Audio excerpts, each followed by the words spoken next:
So this is about the second type, that is the cone clutch. Okay. The third is the single plate clutch. Okay, so instead of a cone there, we have a plate. Whatever we saw in the earlier video, that holds good here.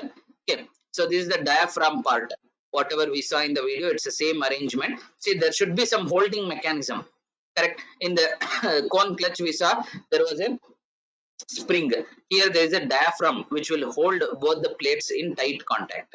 Okay, this is the engine shaft end. This is the flywheel. Okay, you can see this is the engine shaft end. This is the flywheel. This is the first plate. Okay, and this is the second plate. This is the entire assembly is called as clutch plate, and this is the diaphragm. And this actually this is the connector where actually whenever you press the clutch, this portion will move forward. Okay, your diaphragm will move backward. Okay, it will be this diaphragm is spring loaded. It will move backward so that both the clutches get disengaged. See, both the plates get disengaged whenever you release the clutch. If you don't apply load on the clutch pedal, what happens is, so this will move forward so that this diaphragm will keep the plates in tight contact. Okay, so this will be the working, almost same working, but the only difference is their construction is different. Okay, so there was a spring loaded screw here. Instead, at both the ends to equally balance the load, so there are two spring loaded bolts at the either ends. So this diaphragm is the key member which disengages and engages the clutch plates based on the load applied onto the clutch pedal. Please make a note of the sketch.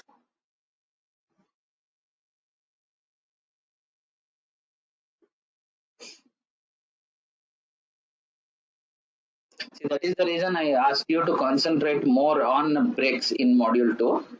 Okay. So this may be asked for some 6 to 8 marks for description. Out of that, 4 to 5 will be there for a sketch itself. Okay. If you are a good sketcher, then it's not an issue. In a short time, if you can draw the sketch neatly, it's not an issue. Otherwise, it will take a lot of time. Concentrate more on brakes. Try to practice as much as possible in transmissions.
Please make it fast.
See, for both 6th A and 6th B, second hour class will be TQM. That is from 11 to 12, total quality management.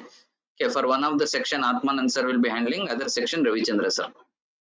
Okay, so next hour will be handled by the respective faculty of TQM. I think you have noted down.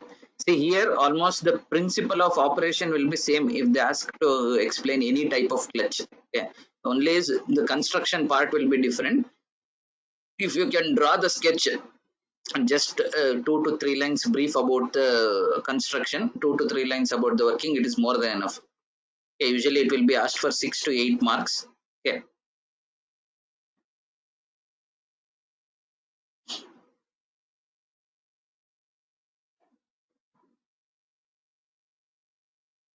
I think it is done. We will move to the next one.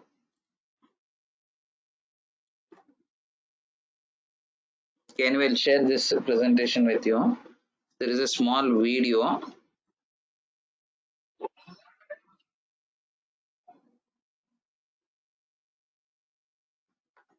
by how a single plate clutch works.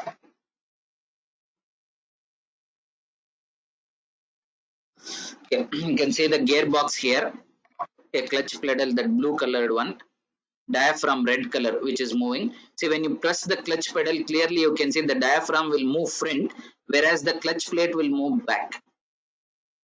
Okay, that is the clear of working. I'll show once again.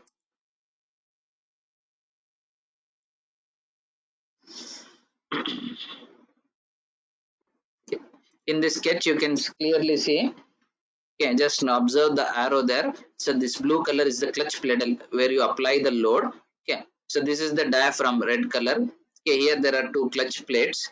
Okay, this is the flywheel, this green color whatever is there, this is the flywheel, and behind this there will be an engine shaft. This is the gearbox, this will be the gearbox. Okay, you can see whenever the clutch plates are in contact, the power is directly transmitted. When you apply load onto the clutch pedal, they get disengaged. When the gear is shifted, you can clearly see what happens in the gearbox also. Okay, from first to second gear it is shifted for higher ratio. Okay, then you, when you engage the clutch, again the flywheel will move, I mean the diaphragm will move back and it will help in the working. Okay, there will be two discs.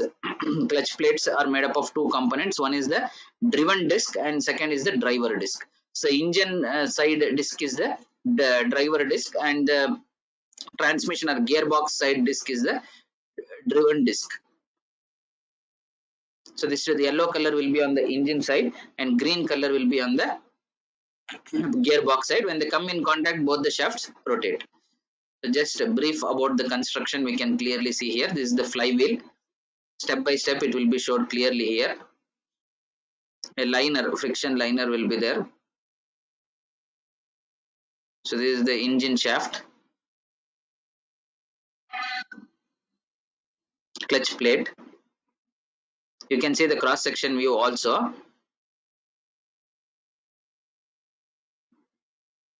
Okay, so it is a spring loaded clutch plate.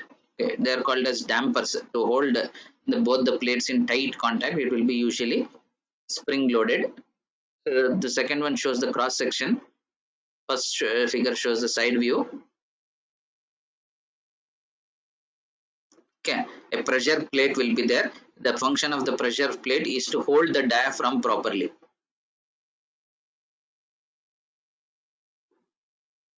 Okay, there is a bearing to hold the shaft in proper position, and here you can see the clutch pedal is attached. So it is completely that gray color you can see. There is a clutch system covering. See, during working, what is actually happening when you apply the load? Okay, the pressure plate moves backward, diaphragm moves backward, so that the clutch will be disengaged. You can see the second shaft, the other end. Okay, so now it is rotating. Okay, whenever you apply load on the clutch, it stops rotating so that you can shift the gear here.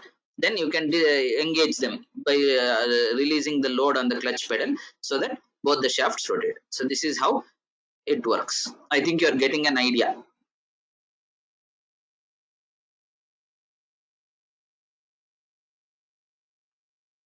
Okay.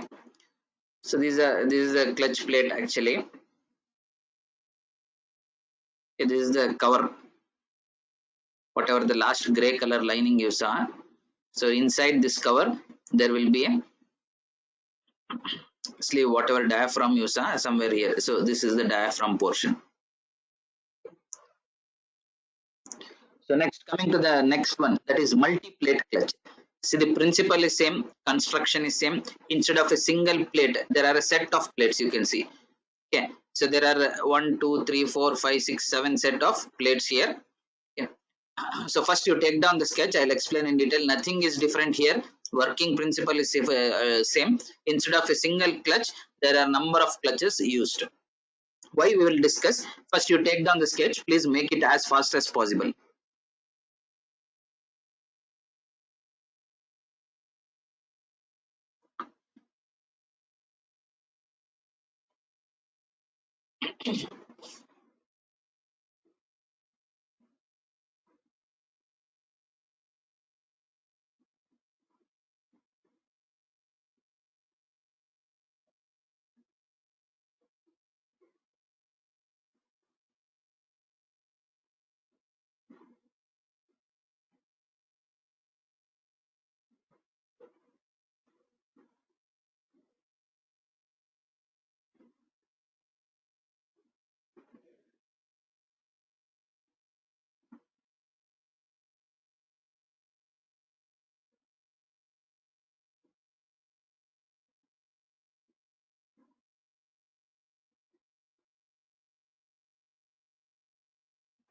Please make a note.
I think you have taken down. Say in a multi-plate clutch, number of friction plates or friction surfaces are increased. That is the major difference. Okay. The clutch capacity, what happens? The capacity to transmit torque, okay, will be more. Okay. As we discussed in the cone clutch. So what was the main advantage of cone clutch? For the same size of the clutch, it can transmit more amount of torque. If you ask why, because area of surface contact will be more, so that friction can be more, so that its torque transmission capacity will be higher. So similarly, in order to increase the torque transmitting capacity with the same size of clutch, okay, multi-plate clutches will be used, so that the friction contact area will be more. Okay, for the same size, it can transmit more amount of torque. Okay. Alternatively, if you want to reduce the diameter of the clutch plate for a huge powered engine, if you want to reduce the diameter of the clutch plate, you can use a multi-plate clutch. See, ultimately, what matters here is the contact surface area. Okay, so you can reduce the diameter of the clutch plate by increasing the number of friction surfaces or number of clutch plates. Okay, this type of concept was widely used until 1930. Okay. But single plate clutches has a much advantages, which less amount of load. Okay, whatever you apply in the uh, clutch pedal, you can easily disengage and engage as compared to a multi-plate clutch. That is the main disadvantage of a multi-plate clutch. Okay. So that single plate clutches are more popularly used, but for a okay, but for automatic transmission system, okay, usually this multi-plate clutches are usually preferred as compared to single plate clutches. For manual transmission, usually a single plate clutch is used. Okay, so this is about the multi-plate clutch. So we will move to the next, the last one, centrifugal clutches. Please make a note of the sketch. I'll give you 2 minutes time. Centrifugal clutch. So with this type of clutches will be over. Next, we have to discuss about the transmission systems, that is different types of gearboxes.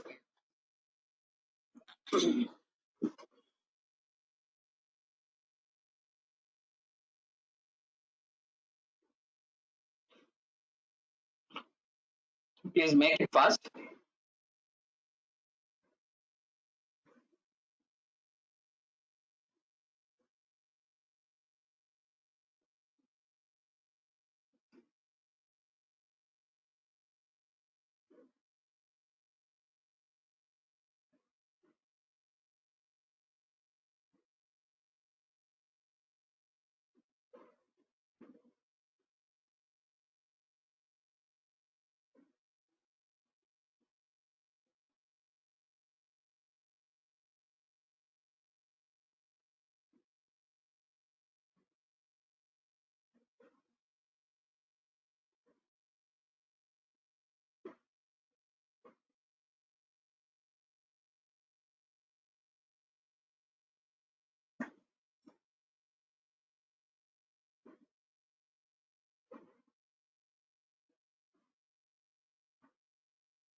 Okay, so we'll move ahead. Centrifugal clutch is an automatic clutch which is controlled by the engine speed. There is no question of any clutch, clutch pedal here. So it is driven based on the speed. Whenever the speed is high, the centrifugal force, whatever acts, you can see these two plates, okay, circular plates, you can see they will be pushed apart. Okay, the spring will be holding the plates in their position, so that there will be a contact between the driven shaft. This is the outer one is the driven shaft, and the inner one is the driving shaft.